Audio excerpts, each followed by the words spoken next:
నమస్తే, welcome back to Suman TV. Present మనతో పాటు ఉన్నారు అనలిస్ట్ మందడి కృష్ణారెడ్డి గారు. నమస్తే సార్. నమస్తే అమ్మ. సార్, ఎవరైతే జాబ్ చేసే ఎంప్లాయీస్ ఉంటారో కొంతమంది చూడండి, వాళ్ళు పని అనేది ఏంటంటే నా సొంత కంపెనీ అన్నట్టుగా పనిచేస్తారు. చాలా సంవత్సరాలుగా సీనియారిటీతో ఉన్నటువంటి జాబ్ హోల్డర్స్ కూడా ఉన్న కంపెనీస్ ఉన్నాయి. వాళ్ళు ఏంటంటే ఒక క్రమశిక్షణ, ఇది నాది, నా పని, నా సొంత కంపెనీ చేస్తున్నాను అనే ఒక భావంతో చేస్తూ ఉంటారు. అలాగే రీసెంట్గా ఒక పోస్ట్ వైరల్ అయింది సార్. అతను 17 సంవత్సరాలుగా ఒక కంపెనీలో పనిచేస్తున్నాడు. సడన్గా అతన్ని ఉద్యోగంలోంచి తీసేయడం జరిగింది. ఎంతో నమ్మకంగా పనిచేస్తున్నాడు, ఎంతో బాధ్యతాయుతంగా ఉన్నాడు. సడన్గా జాబ్ పోవడము, ఇంటికి వచ్చేసాక ఖచ్చితంగా జాబ్ పోయింది అంటే ఖచ్చితంగా సమస్యలు ఉంటాయి, వాళ్ళకి ఏదో ఇంప్లిమెంటేషన్స్ ఉంటాయి, మెయింటెనెన్స్ ఉంటుంది. దాని పట్ల వైఫ్కి చెప్పడము, ఒక పోస్ట్ పెట్టేశాడు. ఏంటంటే నాకు ఇది ఒక ఛాన్స్, ఇది ఒక అవకాశం అనుకుంటున్నాను నేను, ఈ వైఫల్యం అనేది అని చెప్పేసి పెట్టడం అనేది చాలా గొప్పగా ఉంది ఆ కామెంట్ అనేది. ఒక్కసారి ఆ వివరాల్లోకి వెళ్తే కామెంట్ని ఎలా తీసుకోవాలి అంటారు ఒకసారి? చెప్పేది రీసెంట్గా అమెజాన్ కంపెనీ లోపల 15 ఏళ్ల పాటు పనిచేసినటువంటి ఒక ఉద్యోగి సడన్ గా ఈ ఉద్యోగం పోయింది అని చావు కబురు చల్లగా చెప్పారు. అతను షేక్ అయిపోయాడు. కాళ్ళ కింద ఉన్న భూమి అంతా కూడా కదిలిపోయినట్టు అనిపించింది. 17 సంవత్సరాల పాటు అహోరాత్రాలు దానికోసం పనిచేశాడు. తన కుటుంబానికి కూడా సమయం ఇవ్వలేదు, తన పిల్లలకు కూడా సమయం ఇవ్వలేదు. ఎందుకంటే ఇండియన్స్ ముఖ్యంగా చేసే పని ఏమిటో మనకు బాగా తెలుసు. సడన్గా ఫారిన్ కంట్రీస్లో ఉండేవాళ్ళ కన్నా ఇండియన్స్ వెళ్ళేవాళ్ళు ఎక్కువగా పనిచేస్తారు. అసలు వాళ్ళు ఓవర్ టైం అయినా పనిచేస్తారు, హాలిడేస్లో కూడా పోయి పనిచేయమని పనిచేస్తారు, ఒబీడియంట్గా పనిచేస్తారు. కాబట్టి అమెరికన్స్ ఎక్కువ లైక్ చేస్తారు వాళ్ళని. తను కూడా చాలా బాధపడ్డాడు. నా జీవితం అంతా నేను ఈ కంపెనీకి అంకితం చేశాను, 17 ఏళ్ల పాటు నేను ఏ జాబ్ వెతుక్కోలేదు, వేరే ఎక్స్ట్రా టైం కోసం నేను పనిచేయలేదు, నేను దీనికోసం అంకితమయ్యాను, నేను దీన్ని కుటుంబంగా భావించాను, ఇది నా జీవితంలో ఒక భాగం అయింది, నా శరీరంలో ఒక భాగం అయిపోయింది అని ఈ రకంగా వాపోతూ బాధపడుతూ భయపడుతూ అసలు ఎలాగ ఎక్స్ప్రెస్ చేయాలో తెలియక, దీన్ని ఎవరు చెప్పుకోవాలో తెలియని పరిస్థితి ఏర్పడి, కుటుంబం సభ్యులకు కూడా చెప్పాలంటే కూడా భయపడే పరిస్థితులు ఏర్పడ్డాయి. ఆలోచించి మెల్లగా భార్యను ఒంటరిగా పిలిచి తనకు ఎక్స్ప్లెయిన్ చేశాడు. అయితే భర్త అంత పిరికిది కాదు భార్య చాలా ధైర్యవంతురాలు. తను భర్తని ముందు ఇక్కడ ఆత్మవిశ్వాసం కోల్పోతున్నట్టు అనిపించింది. ప్రపంచంలో ఏది పోయినా మనం దాన్ని సంపాదించుకోవచ్చు, కానీ ఒక్కసారి ఆత్మవిశ్వాసం పోతే ఇక మనం సంపాదించుకోలేము. అంటే కోట్లు పోయినా సరే జీవితంలో కోట్లు డబ్బులు మనం పోగొట్టుకున్నా, ఆస్తులు పోగొట్టుకున్నా, ఉద్యోగాలు పోగొట్టుకున్నా సంపాదించుకునే అవకాశం తప్ప, నీలో ఒకవేళ ఆత్మవిశ్వాసం పోయింది, నేనేందుకు పనికిరాను, నేను ఏమీ చేయలేను, నా జీవితం అయిపోయింది, ఇదే ఆఖరి రోజు అన్నట్టుగా ఎవరైతే బాధపడతారో వాడు ఇంకా ఏమి ఇచ్చినా వాడు చేయలేడు. తర్వాత వాడి కోట్ల రూపాయలు వాడు దొరికినా వాడు ఇంకేం చేయలేడు. ఇక్కడ అంత అసమర్థత మనలో ఉండకూడదు, అలాంటి స్థితికి మనం రాకూడదు. అందుకే భార్య ఏమంటుందంటే వెంటనే ఆలోచించి తెలివిగా, అసలు మీరు భయపడాల్సిన అవసరం లేదండి, మనకు అవకాశాలు ఉన్నాయి, ఏదో ఒక అవకాశంలో మనం వెళ్దాం, ఎంత చిన్న ఉద్యోగం దొరికినా పర్లేదు, మనం చేసుకుంటూ మళ్ళీ మన కుటుంబాన్ని పోషించుకుందాం, మనం తర్వాత పైకి వద్దాం, ముందు ఇది లేనప్పుడు కూడా మనం బతికాం కదా, ఇది వచ్చిన తర్వాతనే కాదు కదా జీవితం, దీని తర్వాత కూడా జీవితం ఉంది కదా, కాబట్టి ధైర్యం చెప్పి మనం ఇంకేదైనా చేసుకుని బతకొచ్చు, మరో దానికోసం మనం ప్రయత్నం చేద్దాం, ఇది పోయిందని మీరు బాధపడొద్దు, వెదపడొద్దు, మీరు కృంగిపోవద్దు, మీరు ధైర్యంగా నిలబడండి, ఆత్మవిశ్వాసంతో ఉండండి అని వెన్నుదట్టి ప్రోత్సహించింది. ప్రతి భార్య తెలుసుకోవాల్సిన విషయం ఇది, ప్రతి భర్త తెలుసుకోవాల్సిన విషయం ఇది. తన కుటుంబ సభ్యుల్లో ఎవరైనా పరీక్ష పోగొట్టుకుంటేనో, డబ్బు పోగొట్టుకుంటేనో, ఉద్యోగం పోగొట్టుకుంటేనో, ఆస్తి పోగొట్టుకుంటేనో, లేదా ఒక గేమ్లో ఓడిపోతేనో అవతల వాళ్ళని మనం కుంగదీయొద్దు, ఇంకా బాధ పెట్టే ప్రయత్నం చేయకూడదు, ప్రోత్సహించాలి. దీని తర్వాత నెక్స్ట్ కాకపోతే నెక్స్ట్ ఇంకా అవకాశం ఉందని చెప్పాలి. తల్లిదండ్రులకు ఉన్న పెద్ద ఏంటంటే, పిల్లలు ఎవరైనా పరీక్షల్లో ఫెయిల్ అయిపోతే వాడిని నానా తిట్లు తిట్టి, బూతులన్నీ తిట్టి, కొట్టి, రకరకాల అవమానపరిచి, ఇంటికి వచ్చిన వాడికల్లా కనపడ్డవాడికల్లా మా వాడు వెదవండి, వాడికి ఎంత కష్టపడ్డానండి, వాడి కోసం ఇచ్చేసానండి, అచ్చేసానండి, చివరికి వాడు ఈ ఎగ్జామ్ పాస్ కాలేకపోయినాడండి, ఈ ఉద్యోగం సంపాదించుకోలేకపోయినాడండి, ఇలాంటి వెదవ ఎలా బతుకుతాడో, వీడు నా కొడుకై పుట్టినందుకు లేదా నా కూతురై పుట్టినందుకు నేను చాలా బాధపడుతున్నాను, అసహించుకుంటాను, ఇట్లా మాట్లాడుతూ ఉంటాను. దీన్ని చాలా గొప్పగా భావిస్తారు వాళ్ళు.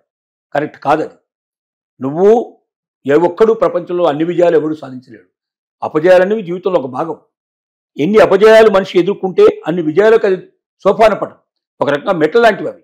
నువ్వు ఎక్కిపోవడానికి మెట్లు. రేపు పొద్దున ఈ అనుభవంతో నువ్వు ఇంకెంతైనా సరే ముందుకెళ్ళడానికి నీకు అవకాశం ఏర్పడుతుంది. కాబట్టి విజయం రావాలంటే విజయానికి అపజయాలే మార్గం. కాబట్టి అపజయాలను ఎప్పుడు కూడా మనం స్పోర్టివ్గా తీసుకోవడం నేర్చుకోవాలి. అలా స్పోర్టివ్గా తీసుకునేటువంటి విధానాన్నే మనకి ఇవాళ అమెజాన్లో ఎవరైతే ఎంప్లాయీ తీసేయబడ్డాడో ఆ ఎంప్లాయీ భార్య అతనికి ఇచ్చిన ధైర్యంతో అతను నిలబడ్డాడు, చాలా ధైర్యంగా నిలబడ్డాడు. భవిష్యత్తులో ముందుకెళ్ళడానికి అవకాశాలు ఏమో చూశాడు. ఫ్రెండ్స్ అందరూ కూడా అతనికి సహకరించేందుకు సిద్ధపడ్డారు. ఒకసారి నువ్వు నిలబడితే మిగతా వాళ్ళు నీతో పాటు నిలబడతారు. నువ్వు ఎప్పుడైతే పారిపోతావో ఇంకెవరు కూడా వాడే పోతున్నప్పుడు మనం ఎందుకు చేస్తానులే అని చెప్పి వాడు తప్పుడు కూడుకుంటాడు. కాబట్టి మనలో ఉండే ధైర్యమే మనం నిలబెడుతుంది అనేటువంటి భావనకి ఇది ఒక మంచి ఉదాహరణ. అతను పెట్టిన పోస్టు చాలా మందిలో ఆలోచన, ముఖ్యంగా ఈ సమయంలో అతని పోస్ట్ పెట్టడం వల్ల ఉద్యోగాలు క్రమక్రమంగా రోజులు తగ్గిపోతా ఉన్నాయి. లే ఆఫ్లు ప్రకటిస్తున్నటువంటి కంపెనీలు, ఎవరి ఉద్యోగం ఎప్పుడు పుడుతుందో తెలియని పరిస్థితి, చాలా మంది అధైర్యపడుతున్నారు, భయపడుతున్నారు. ఏం జరగబోతుంది, ఈఎంఐ కట్టాలి, అది ఎట్ట కట్టాలి, ఇది ఎట్ట కట్టాలి అనుకుంటున్నారు. ఏముంది, ఈఎంఐ కట్టలేకపోతే దాన్ని అమ్మేస్తావు, ఎంతో కొంత తమ్మేస్తావు, అమ్మేసి దాన్ని కట్టాల్సింది మొత్తం డబ్బు కట్టేసి మిగతాది ఎంత మిగిలిందో ఆ మిగిలిన దాంతో నువ్వు ఏదైనా చిన్న స్టార్ట్అప్ కంపెనీ పెట్టుకుంటావు, ఏదైనా తయారు చేసుకుంటావు. అదే జీవితం కాదు కదా, అది లేనప్పుడు కూడా నువ్వు బతికావు కదా. కాబట్టి ధైర్యం చాలా అవసరం. ఆ ధైర్యం ఇవ్వడానికే పనిచేస్తుంది.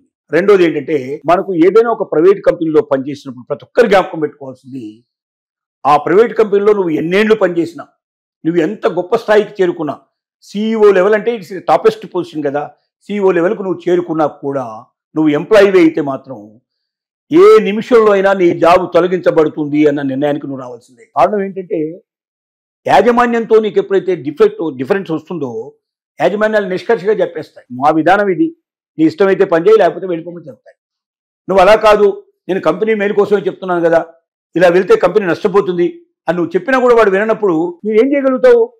ఎట్టి పరిస్థితుల్లో నువ్వు దాని వ్యతిరేకం పోదు. బాస్ ఈజ్ ఆల్వేస్ రైట్, అంతే. వాడు చెడ్డ మార్గంలో పోతే పోనీ మనం ఏం చేస్తాం దానికి? ఇప్పుడు నువ్వు నీ అస్తిత్వానికి ప్రమాదం పడిపోయే అవకాశం ఉంటుంది. పోనీ ఇంత చెప్పావు, నిన్ను తీసేశారు, వాడు మార్చుకుంటాడా? వాడి పద్ధతి ప్రకారం వాడు కంపెనీ నడుపుతాడు కదా. నువ్వు అదే కంపెనీలో ఉంటే ఇవాళ కాకపోతే రేపైనా వాడు మనసు మార్చే అవకాశం నీకు ఉంటుంది. అంతేగా నువ్వు కంపెనీలో తీసేయబడిన తర్వాత నీకు అవకాశం కూడా లేదు కదా, నీతో పాటు మిగతా వాళ్ళని కూడా నువ్వు ప్రమాదంలో నెట్టినట్టే అవుతుంది కదా. కాబట్టి ప్రైవేటు కంపెనీలో పనిచేసే ఏ వ్యక్తి అయినా సరే మీరు ఖచ్చితంగా నిర్ణయించుకోవాల్సింది, నేను ఇలా ఉన్నాను, ఈ కంపెనీ నాకు చివరిదాకా ఉంటుంది సపోర్టు, నేను జీవితం అంతా ఇక్కడే రిటైర్ అయిపోతానని మాత్రం భావించవద్దు.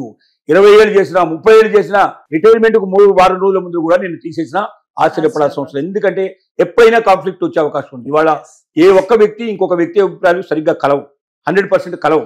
నువ్వు వాళ్ళ మంచి కోసం చెప్తున్నా కూడా వాడు విన్నప్పుడు మనం ఏం చేస్తాం?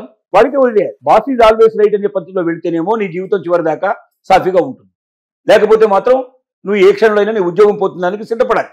దానికి సిద్ధపడి నువ్వు పనిచేయాలి. ఈ ఉద్యోగం నాకు శాశ్వతం, అంతే, ఇంత స్థాయిలో ఉన్నాను కదా, మేనేజ్మెంట్ అయినా కూడా ఎదిరించి మాట్లాడతాను అని నువ్వు ఎప్పుడు అనుకుంటావో అప్పుడు నీ ఉద్యోగానికి నువ్వే ఎసరు తెచ్చుకున్నట్టు అవుతుంది.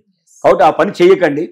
మీరు ఇంకోటి, ఒకవేళ ఏదైనా పరిస్థితిలో ఉద్యోగం పోయినా మీరు దేనికి సిద్ధపడాలంటే, ఉద్యోగం పోయినా నేను ధైర్యంగా నిలబడతాను, మళ్ళీ జీవితంలో నేను నిలబెట్టుకొని మళ్ళీ ఒక స్థాయికి వచ్చే ప్రయత్నం నేను చేస్తాను, లేదా ఉన్న స్థాయిలో నేను బతుకుతాను, నాకు ఉన్నది ఉన్నంతలోనే నేను ముడుచుకొని పడుకుంటాను పద్ధతిలో ఉన్న వాళ్ళైనా ఈ పని చేయాలి తప్ప, ఎట్టి పరిస్థితుల లోపల ప్రైవేటు ఉద్యోగాల లోపల యాజమాన్యానికి ఎదురుగా వెళ్ళి కాంఫ్లిక్ట్ తెచ్చుకునే పద్ధతి కానీ యాజమాన్యాన్ని ఎదిరించేటువంటి ప్రయత్నం మాత్రం ఎప్పుడు చేయకూడదు అనేది మనకు అనిపిస్తుంది కదా. ఏదేమైనా సరే ఈ టైంలో అతను పెట్టినటువంటి పోస్ట్ మంచి బూస్టప్ అనుకోవాలి. లక్షల మందికి తర్వాత కుటుంబాలకి ముఖ్యంగా. ఇప్పుడు వాళ్ళని నమ్ముకుని ఎన్నో కుటుంబాలు ఉన్నాయి కదా, ఉద్యోగస్తులు లక్షల్లో ఉన్నారు, వాళ్ళని నమ్ముకున్న వాళ్ళు ఇక కోర్టుకు వెళ్ళిపోతారు. వాళ్ళందరికీ ఇప్పుడు ఇది ఒక రకమైనటువంటి బూస్టప్ లాంటిదే. ప్రతి ఒక్కరు కూడా ధైర్యంగా ఉండడానికి, భవిష్యత్తు ఏమవుతుందని చెప్పి భయపడాల్సిన అవసరం లేదు. ఖచ్చితంగా మనిషి తలుచుకుంటే ఎంత చిన్న పని అని దొరుకుతుంది. పని దొరకదు. ఇవాళ రేపు ఎవడన్నా నాకు పని దొరకట్లేదు, నాకు ఎంప్లాయ్మెంట్ దొరకట్లేదు అంటే అర్థం ఏంటంటే సోమరిపోతులకే దొరకదు. అంటే ఏంటి, నేను వైట్ కాలర్ జాబ్ కావాలి, నేను ఏసీలో పనిచేయాలి, నేను కార్లలో తిరగాలి, ఎట్లాంటి దొరకపోవచ్చు. ముందు ఏదో ఒకటి దొరుకుతుంది. ఏ దొరికితే దాంట్లో వెళ్ళిపో. ఇవాళ ఒక లేబర్ ఒక రోజు మొత్తం పనిచేస్తే, పొద్దున్న 8 గంటలు పనిచేస్తే 1000 రూపాయలు తక్కువ కాకుండా సంపాదిస్తున్నాడు. మినిమం 1000 రూపీస్ వస్తుంది. 4 ఇళ్లలో పనిచేసుకునేటువంటి పని మనిషికి సుమారుగా, వంట మనిషికి అయితే 20,000, 30,000, 40,000 రూపాయలు, 50,000 కూడా సంపాదిస్తున్న వాళ్ళు ఉన్నారు. అంటే అంత చిన్న చదువు సంధ్యలు లేనటువంటి వాళ్ళు కూడా చాలా గొప్పగా జీవించగలుగుతున్నారు. మరి నువ్వెందుకు జీవించలేవు? అందువల్ల నీ దగ్గర ఏదో ఉంది, నేను ఇంత చదువుకొని ఇంత తక్కువ పని చేస్తానా, నేను ఇలా చేస్తానా అంటే నీకు నువ్వే ఒక బాధ్యత నిర్ణయించుకుంటావు. అందులోంచి బయటికి రా. కష్టే పని. ఎవడు కష్టపడుతాడో, కష్టపడడానికి సిద్ధపడతాడో వాడికి జీవితం ఉంది, ప్రపంచం ఉంది, భవిష్యత్తు ఉంది. ఎవడు కష్టపడడానికి సిద్ధపడడో, అదృష్టాన్ని మాత్రం నమ్ముకుంటాడు, ఆ అదృష్టం వరిస్తే గొప్పవాడవుతాడు. ఆ అదృష్టం పోగానే మళ్ళీ వెలవైపు రోడ్డు మీద పడతాడు. కాబట్టి అలాంటి జీవితం కావాలా, ఎప్పటికీ ఒక నిర్మలంగా ఎప్పుడు ఒక స్థిరంగా బతికేటువంటి బతుకు కావాలా, ప్రతి ఒక్క వ్యక్తి నిర్ణయించుకోవాల్సిన అవసరం ఉంది.